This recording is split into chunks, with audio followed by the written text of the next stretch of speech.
Yeah. No. I have one more question.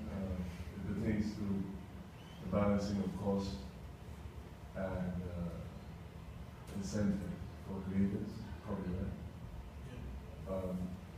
Basically, what's the significance of balancing the cost and incentives for copyright? Well, obviously it's still within the public interest to make sure that creative art producing works, that people can benefit from, but at the same time they can still get monetary compensation for their works.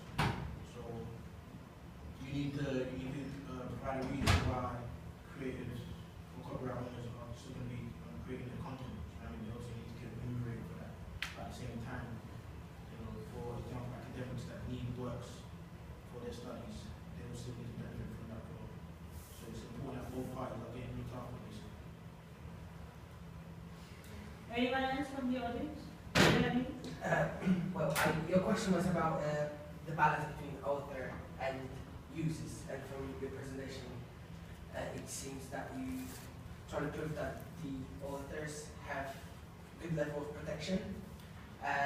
But in, for example, music industry, a lot of studios, they take pretty much all the money made by the artists because they buy copyrights of them and they users.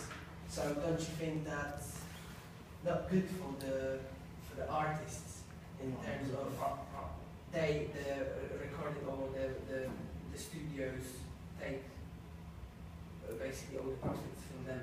Don't you think That's enough level of protection? That's not entirely true, because obviously the way the music industry works, obviously the recording artist, it's a business relationship. So the record label provide the financing. In exchange for that, they get ownership of the copyright, where the artists make their money off the royalties and live shows, sort of the records. So basically what I'm trying to say is, even though the music label or the businesses, yes, they take the copyright from the artist, but it's just because they're providing the finance, the artist still will make their money through other revenue streams. But that depends only on their bargaining power, because the license is that they cannot perform it. If the license say that they can't perform, then they ain't gonna make any money from performing. Well, the license is Well, that's on bargaining power, and obviously, if you're a small artist, you cannot get a good contract with the big studio. that's a bit subjective. Depends on the way you negotiate, depends on your music lawyer, your contract, so. But is that, if others have finished asking any other question, do others want to ask any question? So I'm just going further from what Emil is asking. Is that what he's asking, is that a copyright question or is it a contract question? Or is it both go hand in hand? I would say both of them go hand in hand, because on the one hand, it is a copyright question, because some musicians, it's been a big point of debate within the music industry. Some recording artists don't feel comfortable giving their copyright ownership over to the record labels. But if they don't do that, then they don't get the advance. So some do want to give that copyright ownership over to their record labels or to their management companies. So I think it just depends. It goes by case situation. Okay, could we go from the very first slide? Okay, next. Next. So I didn't get something. Are you saying that the interest of the owners and users, they are balanced? Is that your conclusion? Yeah, well, how do I put it? Yeah, we're reasonably balanced, we're saying. But we're also saying that with technology, copyright law has to evolve with it and keep protecting all these materials that come up in the use of these new technologies. So it's more the development of copyright, and at the moment it's more balanced than it was in the past. However, there is room to improve and to So are you saying with the WCT and WPPT, which have shaped the current CDPA, because they have to be included if you see the reproduction rights, the communication to the public right, etc. Are you saying that the implication or the way the rights, the way the WCT or the WPPT framework has been incorporated, it is not, it is still, the incorporation is not balancing the interests of the owners vis-a-vis the public? Is that what you're saying? Because It's not balancing. what you are saying is, if I understand correctly, you are saying is that our argument is that we feel that is reasonably balanced, but copyright law should take into account the changes in technology with time. Yeah, technology is changing. My question is it not taking those changes into account already? Yeah, it is, but my way of thinking is that technology is always evolving, and even now we're not going to be, you know, the legislation takes time to kind of meet the. I'm talking about the current legislation, I'm not talking about the future. In keeping with what we have now and what you have analyzed, is the law balancing the interests of the owners vis-a-vis the users? Yes. Yes. Give me an example. So the Napstar case, obviously within the music industry there have been a lot of issues regarding file sharing in that sense, and a lot of sort of companies like Napstar were popping up and exploiting the works of recording artists or record labels, because they were just basically sharing the music online for free without paying for it. And obviously these cases have come up to basically stop that and to afford protection to the record labels and to the artists and their works. So it is safeguarding the owners. Yes? We Owners have of seen copyright? an increase in the safeguarding of ownership, yes. So then what about the users? How is the users' rights, i.e. you and my rights who want to download or upload songs onto Napster and download it for free, how is it being balanced? They go to iTunes. Sorry? I said they go to iTunes. Yeah, so basically they wouldn't pay for it. That's what she's trying to say. So it isn't balanced. Where is the balance? Well, if you look at the price of record single now and what it was 10 years ago, it's significantly decreased. So yes, they have to pay for it, but they're paying a much lesser rate than they were 10 years ago. Yeah, but that's only because it's not a hard copy anymore. And it don't cost them nothing to... It's because it's... Yeah, it's... So no, what Ed is saying is an interesting thing, but what Amir is saying is also interesting. So it is not balanced, but because it is not balanced, what you cannot become a legitimate player, they realize that through enforcement mechanisms, you are still not able to stop the P2P infringement.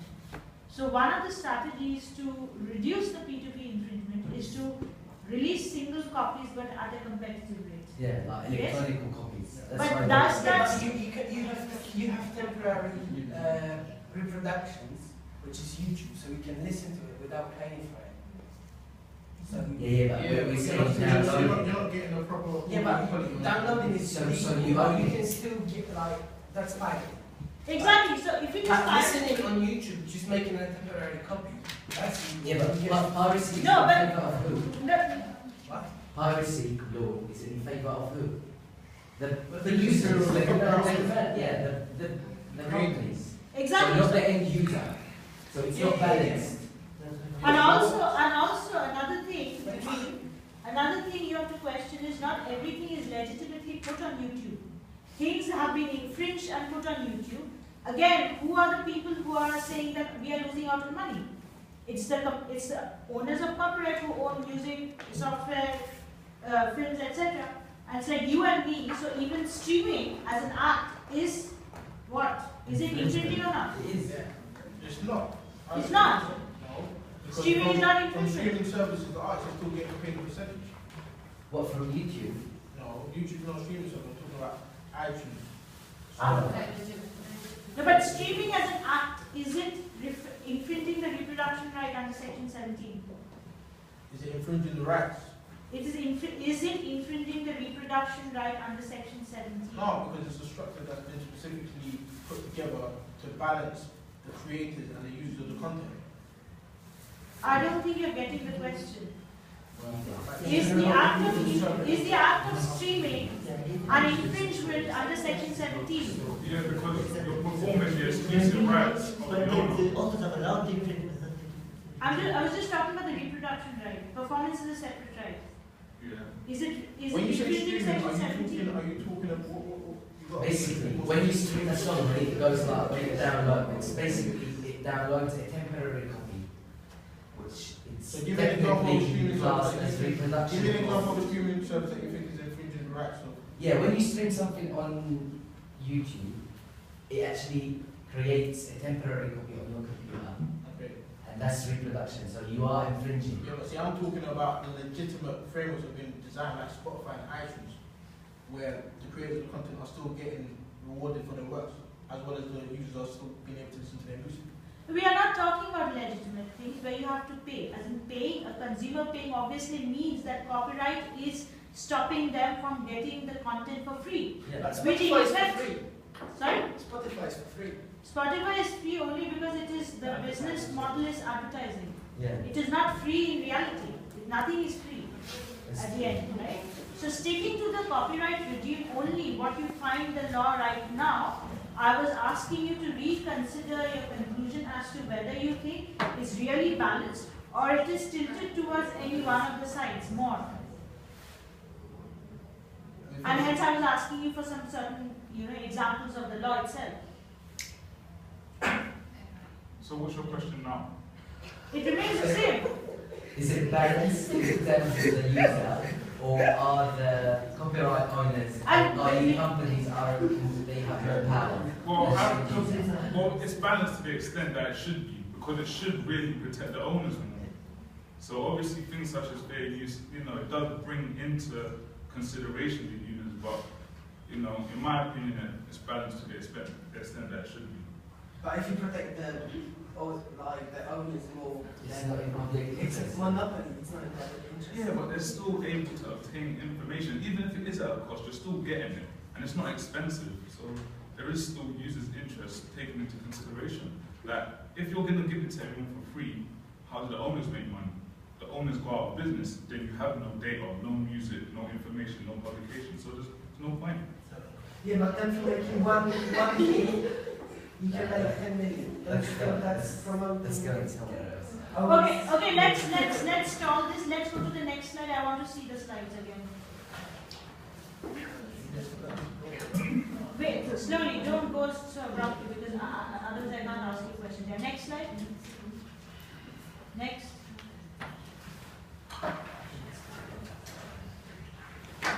Stay there. So here on this slide, guys, just a second, let me ask this question. On this slide, I think Ruth was explaining, and Ruth had, if I recall correctly, you were talking about Article 9, yes, Article 9A of the Berne Convention. What does it say? If you can repeat. Sure.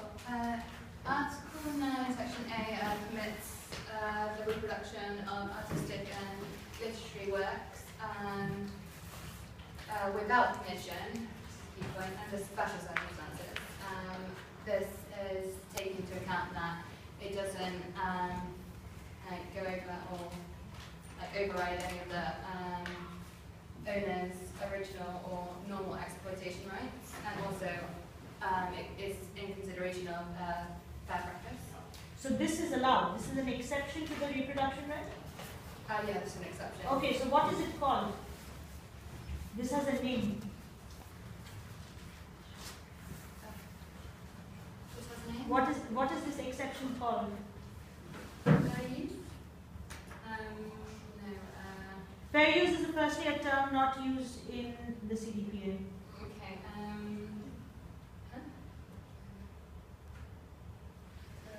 This is tax permitted. Limit. I don't know. Okay, let me go to the next question. Has there been any case which has succeeded under this exception? Not that I'm aware of, unfortunately.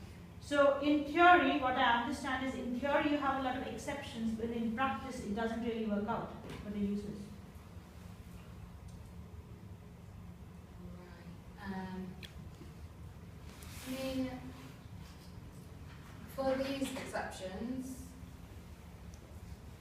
it works out for,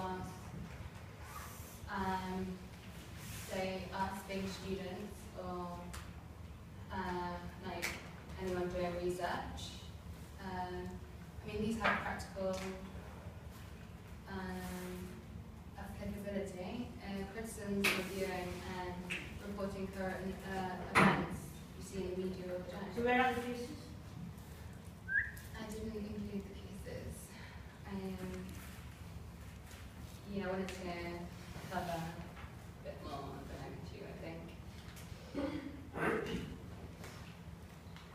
think. Next slide. So what is public interest in the end? You were trying to explain Hyde Park residents. What is public interest in the end then? Well, What is the public interest defense? Where has it been successful?